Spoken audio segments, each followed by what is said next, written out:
네, 안녕하십니까. 이번 시간은 이제 플래티넘 유기화학 제1장의 6번째 강의입니다.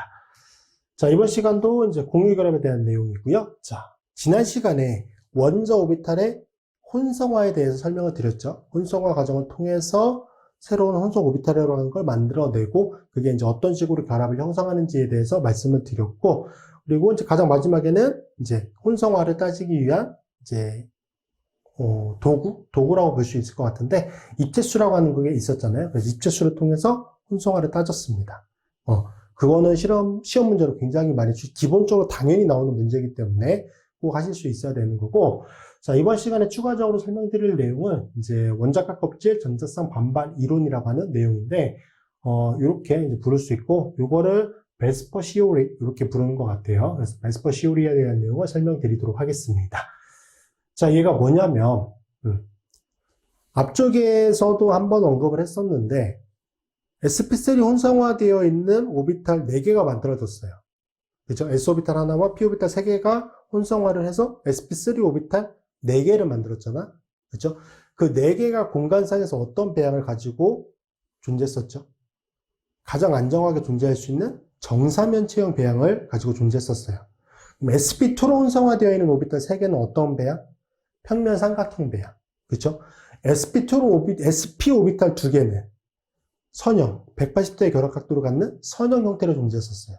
맞잖아? 그쵸? 그렇게 존재하는 이유는 뭐죠? 그게 제일 안정하니까. 그쵸? 그거를 설명드리는 거야. 자, 왜 그런지. 중심 원자의 혼성화에 따라 분자가 특징적인 기하 구조를 가지는 것을 설명하기 위한 이론이다. 지난 시간에 혼성화에 따라서 어떠한 기하 구조를 갖는지 봤잖아요. 그거를 설명하기 위한 이론이 뭐야? 원자각 껍질 전자쌍 반발 이론이에요. 자, 중심 원자 주위의 전자쌍들은 같은 마이너스 전하를 띠고 있어서 정전기적 반발력이 생기게 돼요. 그 정전기적 반발력이 최소가 되게끔 존재가 되는 게 앞쪽에서 제가 설명드린 그 구조들이 되는 거예요. 그래서 정전기적 반발력이 최소가 되도록 가능한 한 멀리 떨어진 배치를 가지려고 한다. 그렇게 돼서 정사면체 배양, 평면 삼각형 배양, 선형 이런 배양들을 가지게 되는 거죠. 자, 이거를 이해하기 위해서 이제 전자쌍에 대한 거를 좀 구분을 해서 봐야 되는데, 공유 전자쌍, 비공유 전자쌍. 자, 우리가 우선 비공유 전자쌍을 잘 알고 있지. 한 원자에만 존재하는 전자쌍. 우리가 이거를 비공유 전자쌍이라고 얘기를 하잖아요. 그렇죠? 비공유 전자쌍. 공유하지 않는 전자쌍이잖아.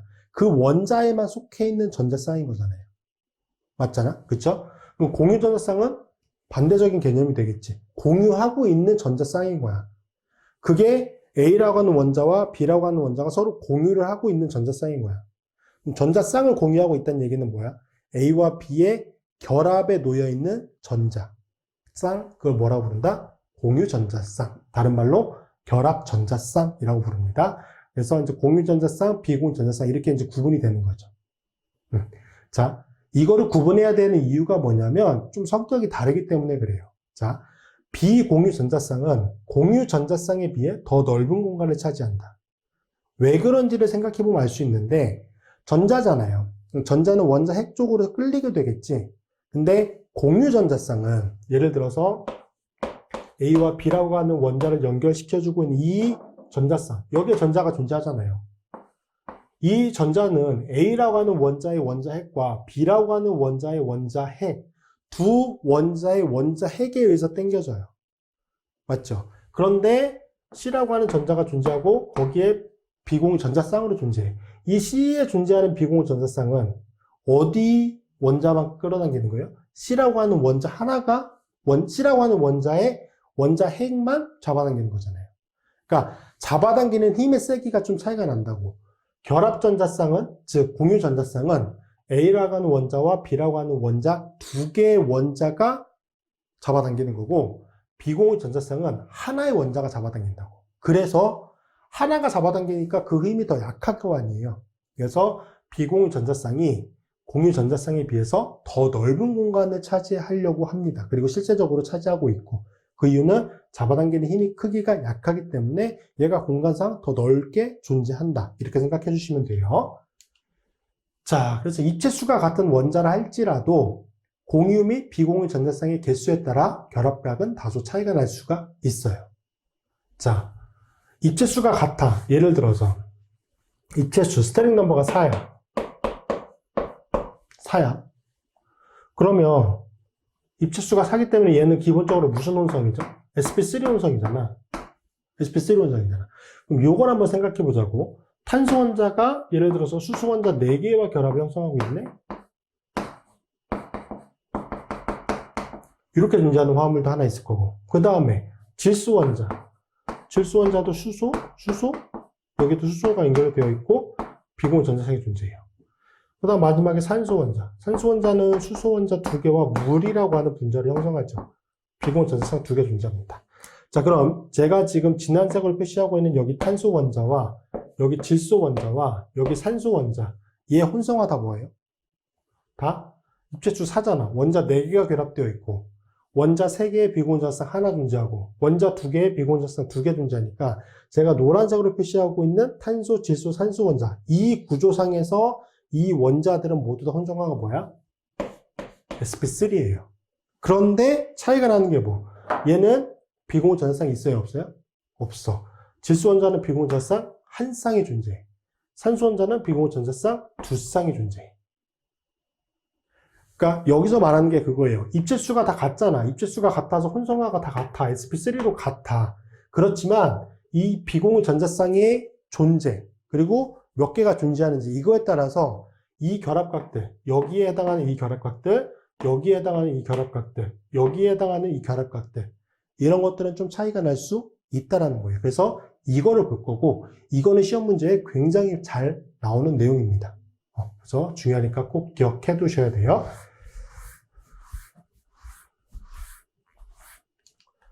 자, 그래서 표로 정리를 해놨죠. 자, 그래서 입체수가 2인 거. 그럼 sp 혼성이잖아. sp 혼성. 얘는 결합 원자수. 그러니까 2개의 원자가 결합을 하고 있는 거예요. 그리고 비공유 전자쌍은 존재하지 않지. 그러니까 입체수가 2잖아.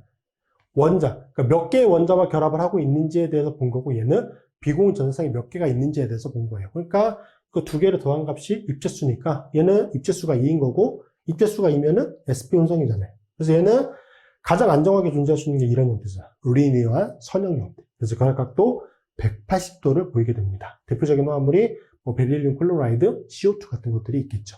CO2는 이런 형태예요. 이렇게 되어 있습니다.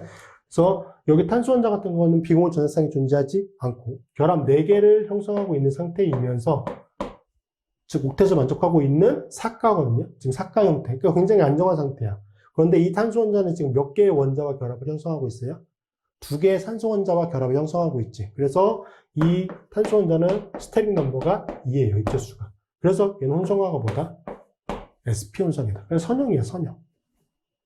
그래서 이렇게 좀 얘까지 알아두셔야 되고 입체수가 3이 되면은 결합 전자수, 결합 원자수 몇 개의 원자와 결합하고 있느냐에 따라서 3개가 될 수도 있고 2개가 될 수도 있어요. 그래서 3개의 원자와 결합을 형성하고 있으면 비공유 전자쌍은 존재할 수 없거든요. 그런 경우는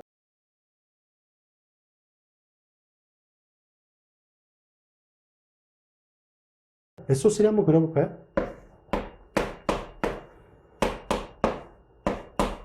이렇게 그리면 되거든.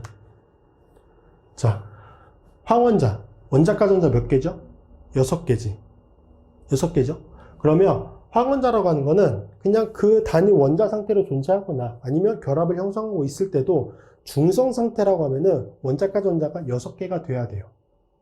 그리고 이런 식으로 결합을 형성하고 있을 때는 이 황원자에만 속해 있는 전자가 6개가 되면 돼. 그게 원자가 전자니까. 그렇죠? 그러면 결합이 만들어진 거잖아. 이 결합이 만들어졌잖아요. 이 결합은 황원자에 있는 거 전자 하나, 산소 원자에 있는 거 전자 하나. 그러니까 각각의 원자들이 하나씩 제공해 준 거잖아. 그래서 결합에 존재하는 전자 중에 하나만 이 황원자에 속하는 거죠. 그래서 여기 하나, 6개가 존재하는 거예요. 맞죠? 그래서 황원자에는 이 구조상에서는 이 황원자에 추가적인 비공유 전자쌍은 존재하지 않습니다. 이 구조가 맞는 구조예요. 그럼 황원자는 지금 몇 개의 원자와 결합을 형성하고 있어요? 3개 산소 원자와 결합을 형성하고 있지? 그래서 이 황원자는 sp2 혼성이에요. 다른 원자 3개와만 결합을 형성하고 있고, 그쵸? 비공전자쌍은 존재하지 않습니다. 그래서 얘는 어떤 방향? 이게 120도의 결합각도를 가지는 평면 삼각형 배양을 띠게 되죠. 그래서 요런 얘까지 좀 확인을 해 두셔야 되고, 그 다음에 이제 원자가 2개가 결합이 되고 비공전자쌍이 하나가 존재하는 경우가 있을 수 있어요. 얘는 평면 삼각형으로 존재하진 않아요. 평면 삼각형으로 존재하진 않아. 그러니까 배양은 평면 삼각형 형태일 수도 있긴 하지만 실제로 결합은 2개밖에 없거든. 얘는 실제 결합이 3개잖아요. 원자 3개가 결합이 되어 있는 거기 때문에 결합으로 3개가 존재해. 얘는 결합으로 2개가 존재하고 하나는 뭐야? 비공전자쌍이야. 근데 비공전자쌍은 결합이 아니잖아. 우리가 볼 수 없는 거라고. 하나는 비공전자쌍이 이렇게 존재하거든. 얘는 결합으로 보여지지가 않기 때문에 실제 구조를 나타낼 때, 분자 형태를 표현할 때는 이 구조가 보여지지 않기 때문에 나머지 결합적인 부분들만 나타내주면 되죠. 그래서 뭐라고 부른다? 멘트형, 구분형이라고 부릅니다. 구분형이라고 부릅니다. 이 대표적인 게 SO2잖아. 자, 요거 2개 비교해서 문제로도 꽤 내는데 꽤 많이 틀리세요. 자, 이 상태죠. 그러면 이 구조든 황원자는 원자과 분자 6개를 맞춰야 돼. 근데 이 구조상에서는 하나 지금 4개만 존재하고 있는 상태죠. 그래서 얘는 뭐가 존재해? 비공전자쌍이 존재하거든. 같은 황원자지만 얘는 비공전자쌍이 존재하지 않고 여기 황원자는 비공전자쌍이 한 쌍이 존재합니다. 그래서 원자 2개가 연결이 되어 있고 비공전자쌍이 한 쌍이 존재하죠. 그래서 혼성화는 어쨌든 여기도 sp2 혼성이야.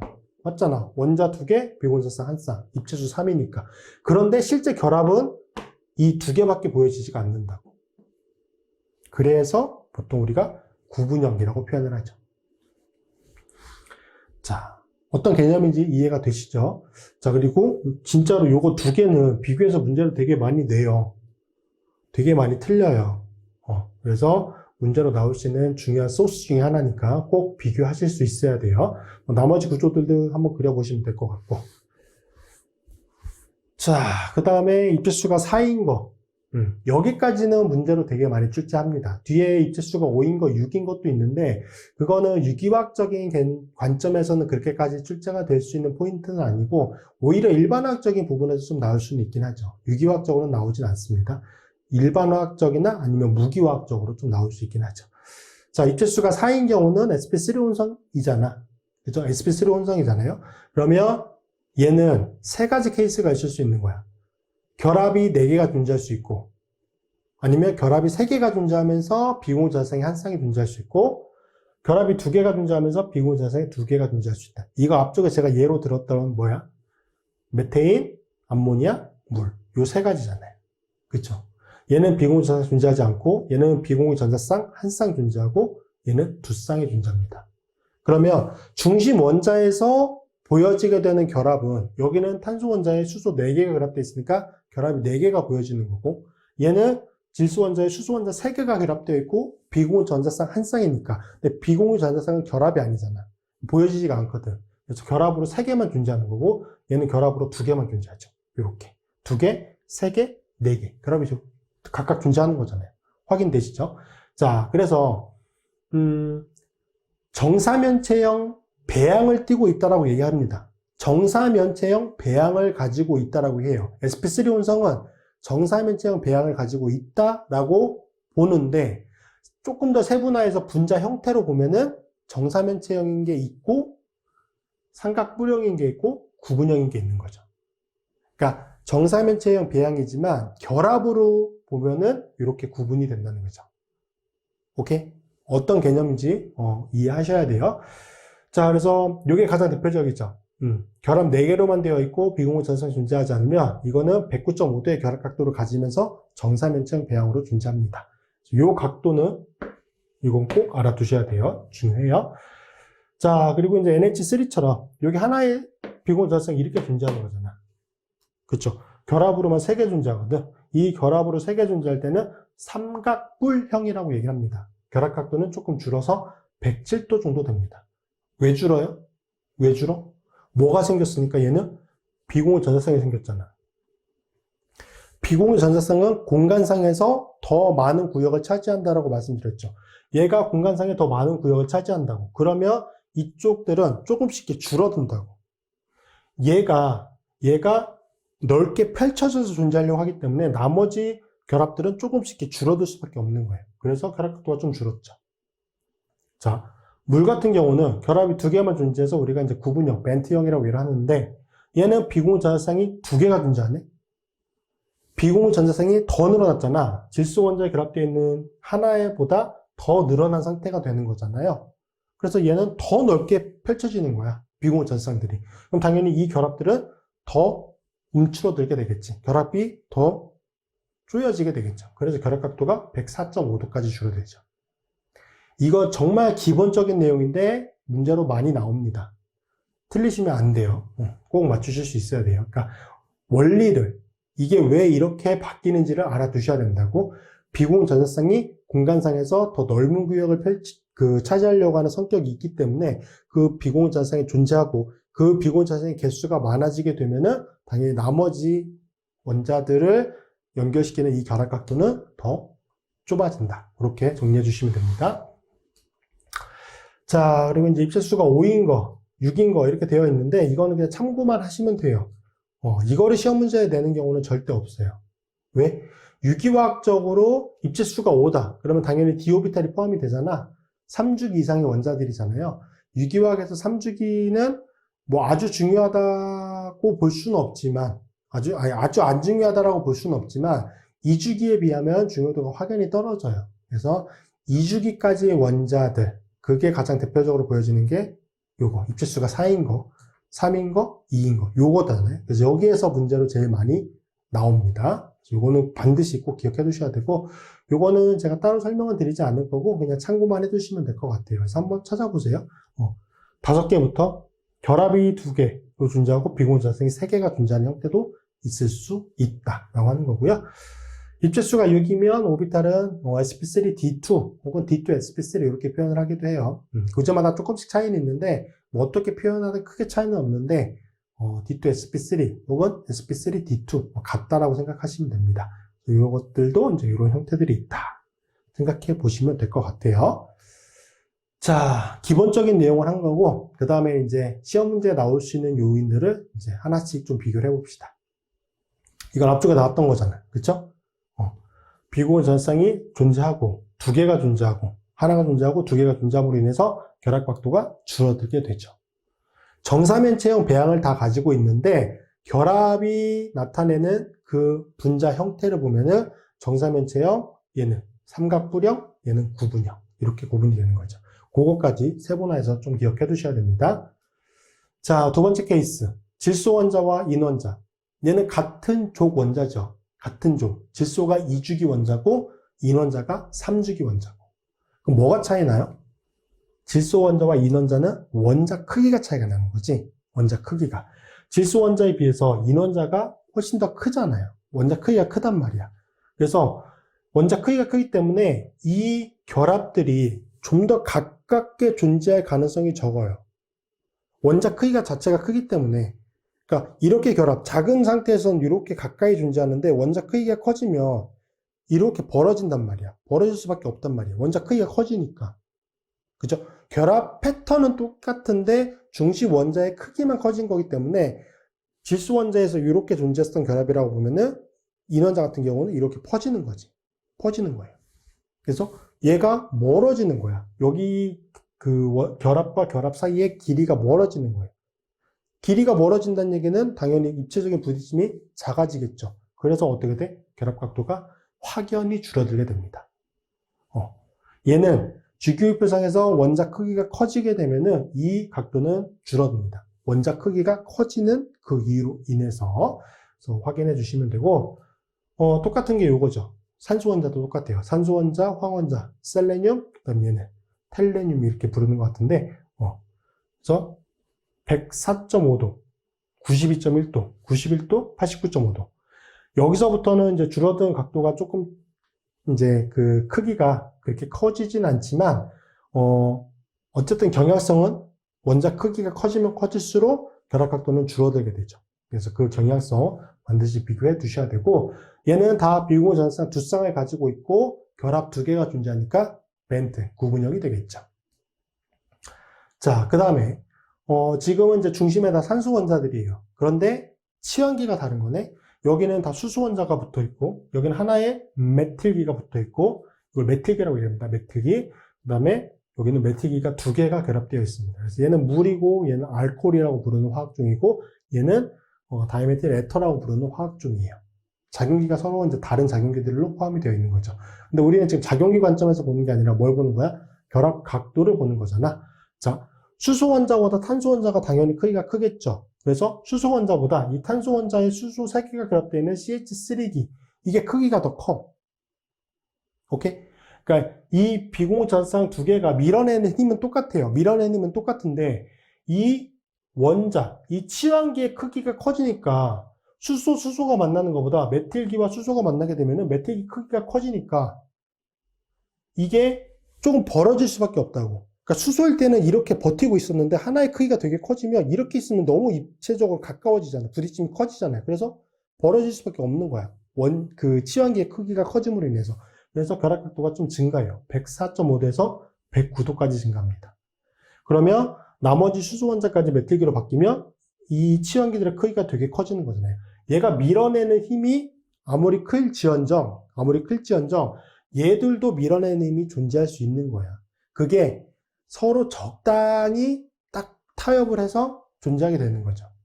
얘는 계속 밀어내려고 하겠지만, 얘도 밀어내려고 하겠지만, 얘도 이렇게 부딪히잖아. 그래서 얘도 이렇게 벌어지려고 한단 말이야.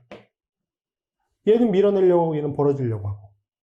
적당한 시점에서 딱 존재하게 되겠죠. 근데 어쨌든 치환기의 크기가 커지면 결합각도는 커질 수밖에 없다. 그거는 그냥 기본적인 원칙이니까 그렇게 생각해 주시면 돼요. 자, 여기도 마찬가지죠. 자, 질소 원자, 그다음에 메틸기 3개가 결합되어 있네. 근데 이거는 이제 산소 원자만큼 그렇게까지 드라마틱하게 커지진 않지만 어쨌든 크기는 커집니다. 결합각도는 증가하긴 해요. 수소 원자 3개가 메틸기 3개로 바뀌면 결합각도가 증가는 했죠. 1도긴 하지만 어쨌든 증가는 했습니다. 자, 그리고 얘를 보세요. 얘. 이게 되게 중요한데 질소 원자 같은 경우는 결합을 4개를 만들 수 있어요. 요걸 이제 암모늄 염 형태라고 얘기를 해요. 질소 원자는 사가 형태로 존재할 수가 있어요. 물론 차지가 생기겠죠. 질소 원자에 플러스 1이라고 하는 차지가 생기지만 어쨌든 이렇게 존재할 수 있어. 그러면 앞쪽의 두 구조와는 다르게 이 4차 암모늄 염 형태는 뭐가 없어요? 비공유 전상이 없어. 맞죠? 비공유 전상이 없어요. 여기처럼 이렇게 더 넓은 공간을 차지해서 더 밀어내려고 하는 비공유 전상이 얘는 없다고. 그럼 이거는 성격이 뭐와 똑같은 거야? 이쪽에 질소 원자의 성격이 뭐와 똑같아진 거냐면은 탄소 원자와 똑같아진 거지. 탄소 원자는 결합 4개만 존재하고 비공유 전상이 존재하지 않으니까. 맞잖아요. 그래서 결합각도가 109.5도로 탄소의 경우와 동일한 각도를 보이게 됩니다. 이거 문제로 내기 되게 좋은 소스 같죠? 되게 많이 나와요. 그래서 이것도 확인해 주셔야 돼. 자, 얘도 벌어지는 거야. 설포 원자 같은 경우도. 그러니까 기본적으로 산소 원자보다 설포 원자의 크기가 크니까 결합각도가 1차적으로 줄어들었죠. 여기가 산소인 것보다는 결합각도가 줄어들었잖아. 그렇다고 해도 이것들이 치환기가 더 커지게 되면은 아무리 멀리 떨어져 있다고 해도 부딪힘이 증가는 할 수밖에 없거든. 그러니까 메틸기로 하나가 바뀌고 메틸기로 2개가 바뀌면 결합각도는 당연히 증가하게 됩니다. 네, 이렇게 기억해 두시고, 자, 6번까지는 기본적인 내용이에요. 6번까지는 기본적인 내용이고 여러분이 꼭 다 알아두셔야 돼. 자, 근데 응용적인 문제로 나올 수 있는 게 요거 7번, 케이스 7번. 요거는 좀 응용적인 부분이에요. 자, 보세요. 자, 질소 원자 중심부에 다 똑같아. 그리고 비공유 전상 하나 존재해. 지금 치환기만 다른 거야. 여기는 수소 원자들이 붙어 있는 거고 얘는 플로라이드라고 하는 원자가 붙어 있어요. 그런데 결합각도가 이렇게 차이가 나네. 사실 플로라이드는 이주기 원자이기 때문에 물론 수소 원자보다 크기는 커요. 수소 원자보다 크기는 커. 그쵸? 수소 원자보다 당연히 크기는 크겠지. 이주기니까. 자, 그러면 얘가 상식적으로 생각을 해봤을 때 플로라이드라는 원자가 수소 원자보다 크기가 커? 그러면 앞의 경우처럼 수소 원자가 메틸기로 바뀌면 더 벌어지려고 하는 것처럼 더 벌어져야 될 것 같잖아. 그런데 어떻게 됐어? 더 줄어들었네? 뭔 일이지? 이상하잖아. 그쵸? 원자의 크기로만 보면은 얘가 부딪힘이 더 심하니까 더 벌어져야 될 것 같은데 107도보다 더 벌어져야 될 것 같은데 얘는 오히려 줄어들었어. 얘도 마찬가지예요. 얘도 마찬가지야. 수소 원자가 플로라이드로 바뀌었어. 그러면 수소 원자보다 플로라이드가 크니까 부딪힘이 더 커지겠네? 그러면 더 벌어지겠구나. 그런데 결합각도는 어떻게 됐어? 오히려 줄어들었어. 자, 이거 시험 문제 내잖아요? 최소 반은 틀립니다. 반은 틀려요. 이게 그냥 원자만 가지고 그렇게 원자 크기만 가지고 생각을 하면 당연히 틀리는 문제예요.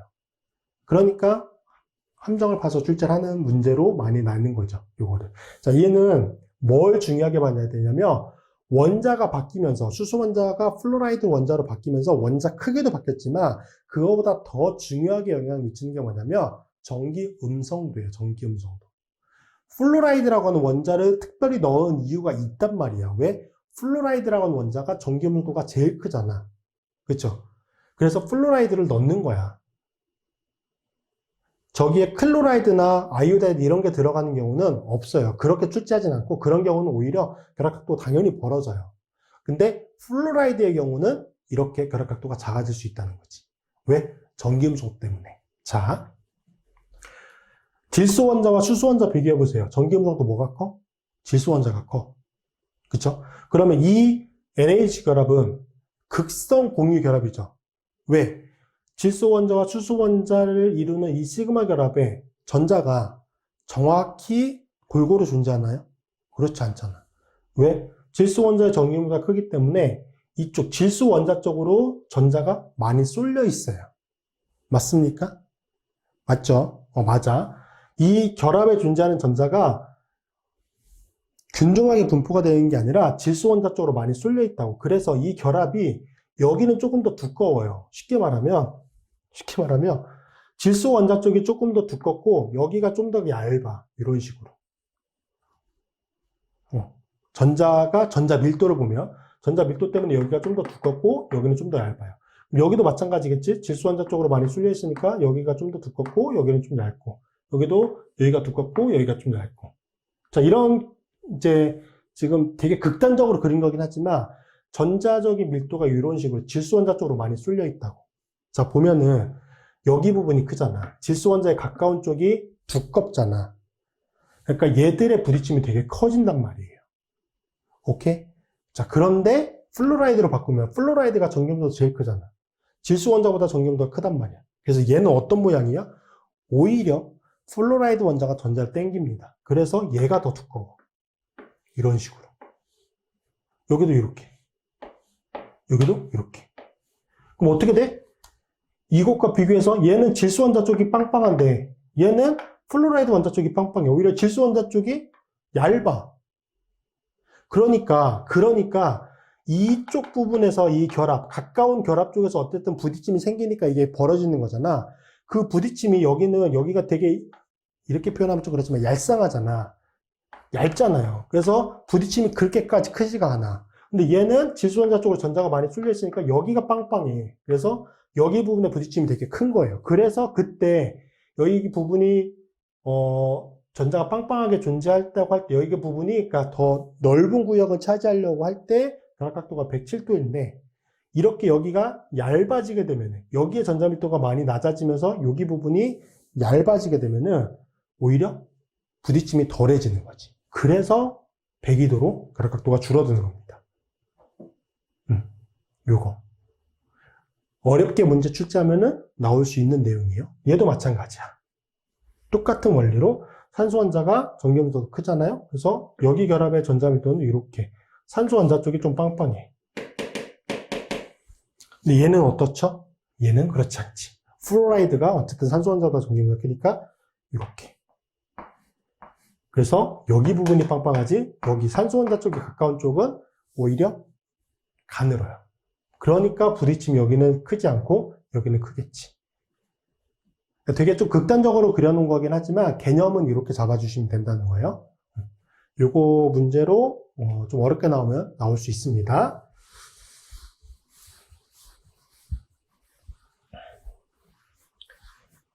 되게 쉬운 부분이에요. 되게 쉬운 부분이고 출제하시는 교수님 입장에서는 앞쪽에 6번까지는 여기 6번까지는 뭐 당연히 맞춰야 된다고 생각을 하고 출제를 하세요. 근데 여기 부분도 틀리면 안 되고 여기 부분은 틀리기를 원해서 출제를 하시겠지 보통 좀 이제 비교를 하기 위해서 변별력을 위해서. 근데 여기 부분은 맞춰주시면 당연히 좋죠. 그러면 당연히 더 높은 점수를 받을 수가 있기 때문에. 상대적인 거기 때문에 어쨌든 다른 사람보다 잘 보시면 되는 거잖아. 자, 제가 유기화학 강의를 하죠. 유기화학 강의를 하고 있는데 여러분의 유기화학적인 이해도, 능력, 실력 그거를 쌓기 위해서 유기화학 강의를 하는 건 맞습니다. 근데 그 궁극적인 사실 목적은 뭐죠? 시험을 잘 보시는 게 목적인 거야. 그게 잘못됐다는 게 아니라 그게 당연하다는 거예요. 어쨌든 여러분이 유기화학을 공부를 하고 그거에 여러분이 어느 정도의 성취도를 가지고 있는지를 평가를 하잖아. 그럼 그 평가에서 당연히 잘 봐야 돼. 당연한 거예요. 그러니까 제가 강의를 할 때 당연히 이론적인 부분을 더 많이 설명을 하겠죠. 근데 그 이론적인 부분은 여러분이 충분히 이해를 돕기 위해서 설명을 하는 부분일 거야. 그런데 문제로 나올 수 있는 부분들 있잖아요. 그런 부분들은 당연히 찝어드릴 거예요. 왜? 그 부분은 여러분이 당연히 더 깊이 있게 공부를 해야 되기 때문에 그런 부분들도 당연히 다 언급을 해드릴 거야. 우리 목적은 뭐야? 당연히 고득점 맞는 거예요. 고득점을 맞는다는 게 물론 결과긴 하지만 그 과정에서 고득점을 맞기 위해서 노력을 하셔야 되잖아. 공부를 해야 되잖아. 그러니까 여러분이 공부를 안 하고 고득점을 맞는다? 이건 불가능한 거잖아. 그쵸? 그러니까 시험에 나오시는 부분들도 다 찝어 드릴 거예요. 그러니까 그 부분은 조금 더 깊이 있게 공부해 주셔야 돼요. 자, 그 다음에 결합 길이. 결합 길이는 앞쪽에서도 한번 나왔었죠. 혼성화 과정에서 이제 결합 길이 비교하는 거 나왔었는데, 여기 보시면 이제 두 원자가 공유 결합을 통해서 안정화 분자를 형성할 때 두 원자 핵 사이의 거리를 결합 길이라고 얘기를 합니다. 자, 결합 길이의 단위는 피코미터나 옹스트롱 단위를 사용하는데, 아유팩적인 것, 즉, 그러니까 정식이죠. SI에 맞는 그 단위는 피코미터예요. 그러니까 피코미터를 쓰는 게 맞아. 그런데 옹스트롱을 되게 많이 써요. 왜? 옹스트롱을 미국 애들이 많이 쓰거든. 그러니까 뭐 사실 어떤 거를 쓰는지가 뭘 쓰면 틀리고 뭘 쓰면 맞고 이건 아니에요. 그러니까 원칙적으로 써야 되는 거는 피코미터가 맞는데 옹스트롱을 썼다고 해서 틀린 건 아니고 많은 교재들에서 옹스트롱 단위를 아직도 쓰고 있어요. 그래서 이게 무슨 관련이 있는지 그것만 알아두시면 돼요. 1피코미터는 10의 마이너스 12제곱미터입니다. 1피코미터는 10의 마이너스 12제곱미터고 1옹스트롱은 10의 마이너스 10제곱미터예요. 그러면 저 피코미터 단위와 옹스트롱 단위를 비교해 보면은 당연히 1옹스트롱은 100피코미터입니다. 이것만 좀 알아두시면 돼요. 자, 그다음에 이제 결합 길이를 비교할 때 같은 주기의 원자들 오른쪽으로 갈수록 원자의 크기가 감소하므로 결합 길이는 감소한다. 자, 같은 주기에서 오른쪽으로 갈수록 원자의 크기가 감소한다. 이거 왜 그럴까요? 왜 그럴 거라고 생각을 하실까요? 자, 주기율표에서 오른쪽으로 갈수록 증가되는 값이 하나가 있어요. 굉장히 중요한 것 중에 하나. 뭐죠? 전기 음성도. 이 주기를 예를 들어봐. 탄소 원자보다 질소 원자의 전기 음성도가 크죠? 질소 원자보다 산소 원자의 전기 음성도가 크고 산소 원자보다 플로라이드 원자의 전기 음성도가 커요. 맞죠? 주기율표상에서 오른쪽으로 갈수록 전기 음성도가 커. 전기 음성도가 크다는 얘기는 원자핵이 전자를 더 강하게 잡아당긴다는 얘기잖아. 이 원자의 크기는 전자가 존재할 수 있는 구역, 보통 우리가 전자구름이라고 얘기를 하죠. 그 전자구름 공간을 다 포함해서 원자의 크기를 결정하거든요. 그런데 원자핵이 전자를 강하게 잡아당기면 전자가 원자핵 쪽으로 더 가까이 존재한다는 얘기가 되겠죠. 그럼 전자구름의 크기가 어떻게 되겠어? 작아지겠지.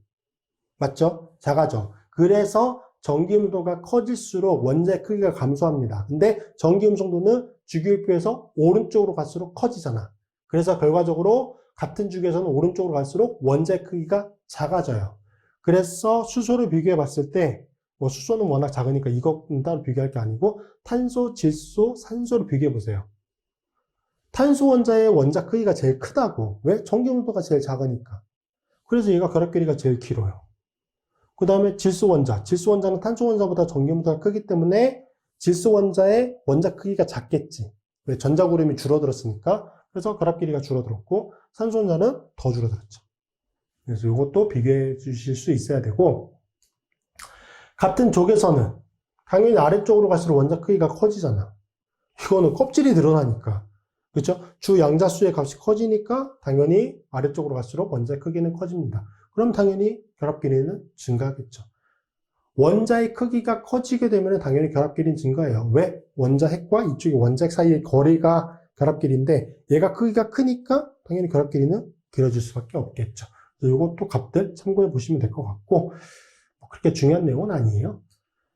자, 그 다음에 이제 결합 차수에 반비례한다. 즉 단일 결합에서 이중 결합, 삼중 결합으로 갈수록 결합 차수는 증가하는 거죠. 단일 결합보다는 이중 결합이, 이중 결합보다는 삼중 결합이 결합 차수가 큰 거예요. 그런데 결합 차수가 커질수록 결합 길이는 짧아지죠. 그래서 단일 결합이 결합 길이가 제일 길고 삼중 결합이 결합 길이가 제일 짧습니다. 이것도 기억해 두셔야 되고, 자, 그 다음에 이제 혼성화 가지고 따지는 거예요. 두 원자의 S성격 100분의 크기에 반비례한다라고 되어 있는데, 자, S성격 100분율이라고 하는 용어가 나오는 교재도 있고, 아닌 교재도 있기는 해요. 근데 이거는 쉽게 말해서 혼성화예요, 혼성화. sp3와 sp2, sp. 오비탈의 모양은 다 비슷하죠. 오비탈의 크기는 뭐가 제일 커? 얘가 제일 크지.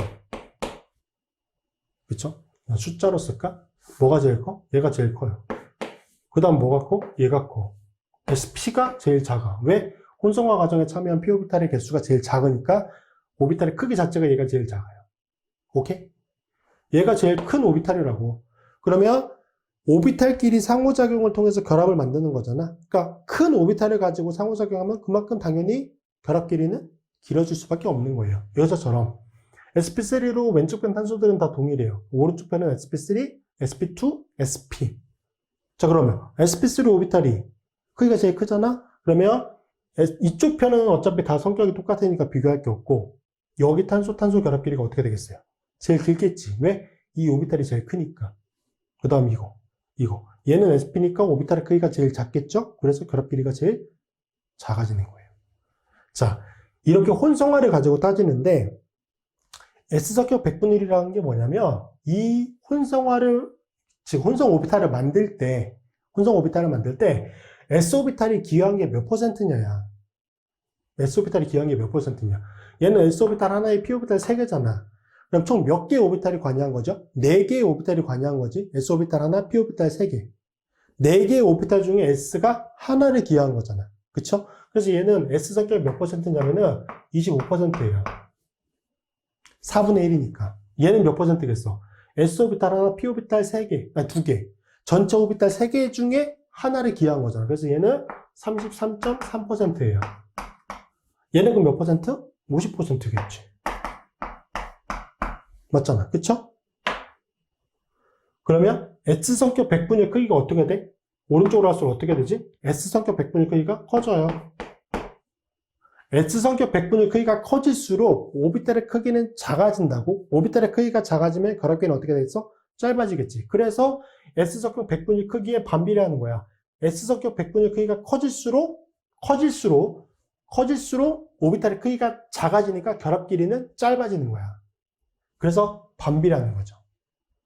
그러니까 용어를 그냥 이 혼성화만 가지고 설명하는 교재도 있고 S성격 100분율이라고 하는 이 S캐릭터라고 얘기를 하거든요. S캐릭터의 이제 그 100분의 크기에 따라서 그런 개념을 가지고 설명하는 교재도 있어요. 어쨌든 두 가지 다 연결이 되어 있는 거다. 그렇게 보시면 됩니다.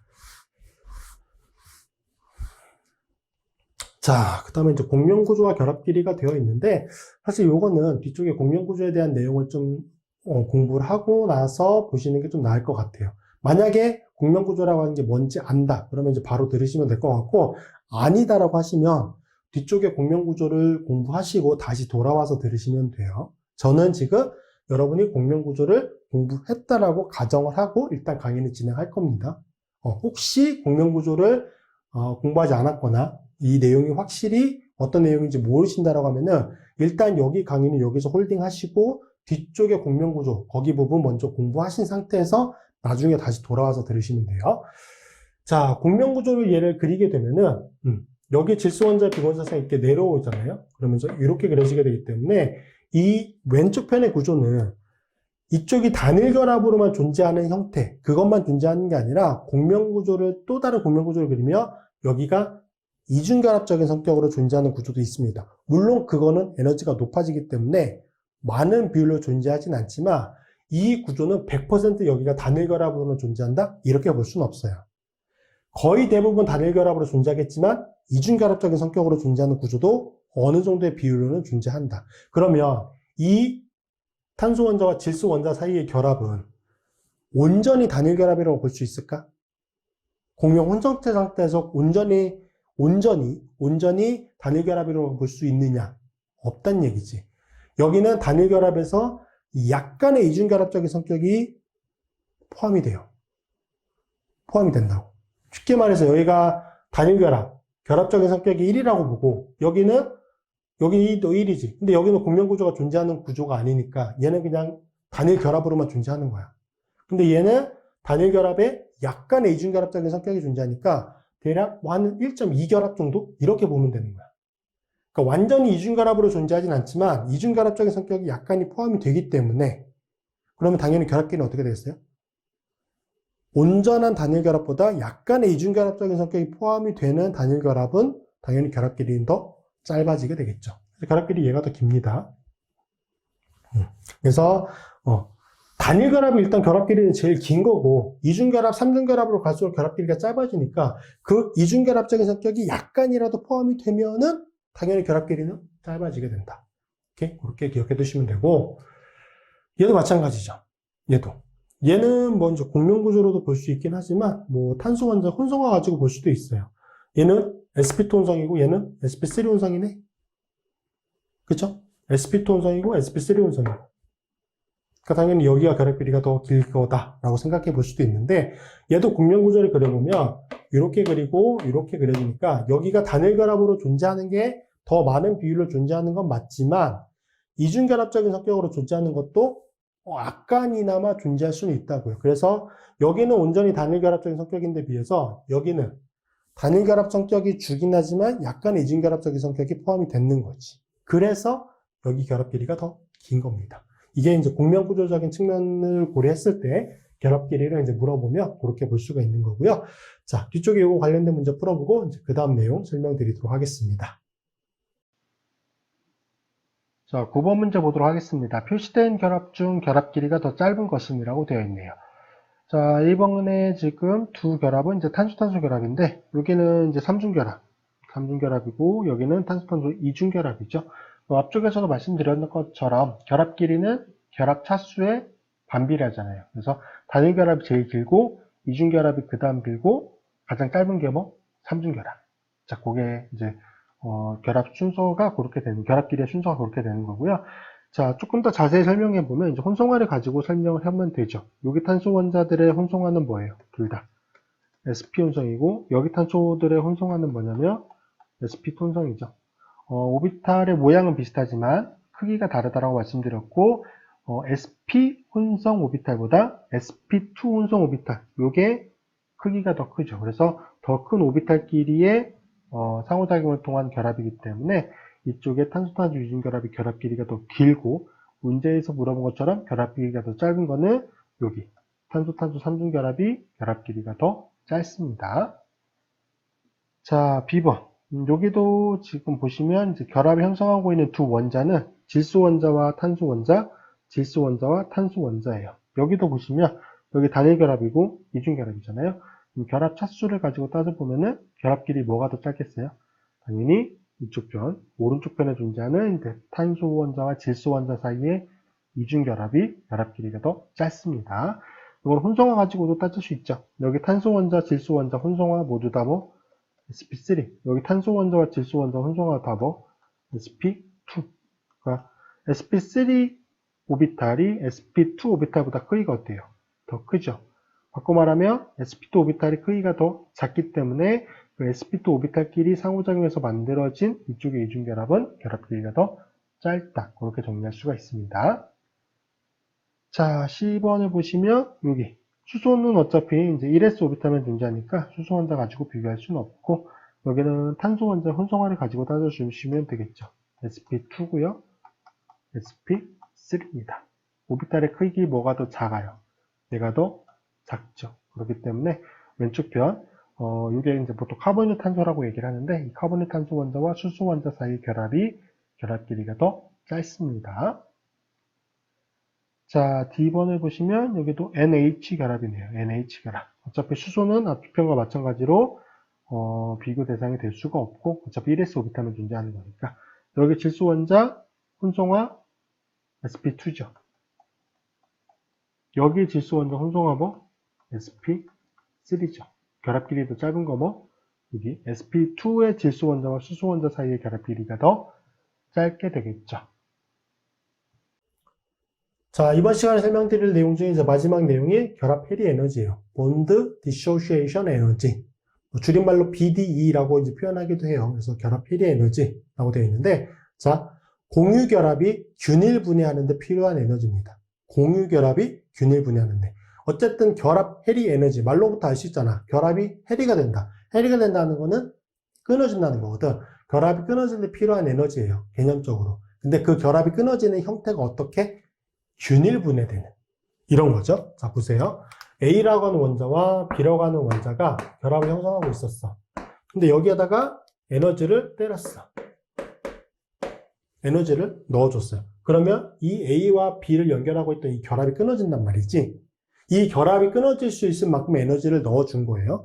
자, 근데 어떻게 끊어진다? 여기에는 뭐가 존재해? 전자가 이렇게 존재하잖아. 근데 원래 이 전자는 하나는 A 거였고 하나는 B 거였잖아. 그쵸? 하나씩 쉐어하면서 지금 결합을 만들었잖아. 그러면 이게 에너지를 넣어주게 되면서 이 결합이 끊어져야 돼. 그럼 내 거는 내가 갖고 가고 네 거는 네가 갖고 가는 거야. 내가 원래 제공했었던 거 그냥 그거 그대로 가지고 떨어지는 거야. 그걸 어떻게 표현해? 화살표로 표현을 하는데 이렇게. 반쪽 머리 화살표로 이렇게 표현하죠. 자, 그러면 뭐가 되는 거야? 이렇게 되면은 A라고 하는 원자가 전자 하나를 가지고 있는 상태가 되는 거고, 그 다음에 B라고 하는 원자도 원래 자기 거 전자 하나를 가지고 있는 상태가 되는 거죠. 이렇게 끊어지는 걸 뭐라고 부른다? 균일분해. 균일분해. 영어로 이제 호모라이트 클리비지라고 얘기를 하는데 균일분해라고 얘기를 합니다. 이렇게 될 때, 이렇게 끊어져서 이 과정이 일어나기 위해서 필요한 에너지, 이게 뭐다? 결합 해리 에너지다. 이렇게 정리해 주시면 되고, 자, 결합 세기와 유사한 성격이며 결합 차수 및 결합 길이에 영향을 받습니다. 자, 결합 해리 에너지가 크다라고 하는 건 어떻게 해석할 수 있죠? 결합 해리 에너지가 크다. 그 결합을 끊어내는데 필요한 에너지가 크다. 그러면 그 결합을 끊어내기가 어렵다는 얘기지. 맞습니까? 그러면 그 결합의 결합 세기라고 하는 게 크다는 거야. 그 결합을 끊어내기 위해서 필요한 에너지가 크다. 그럼 그 결합은 강력한 결합이고 결합 세기가 크다라고 정리를 할 수 있는 거죠. 그래서 결합 차수가 클수록이라는 얘기는 단일 결합보다 이중 결합보다 삼중 결합. 그러면 삼중 결합의 결합을 이 원자 두 개가 이렇게 분리가 되려면 삼중 결합 3개를 끊어야 되잖아. 그렇죠?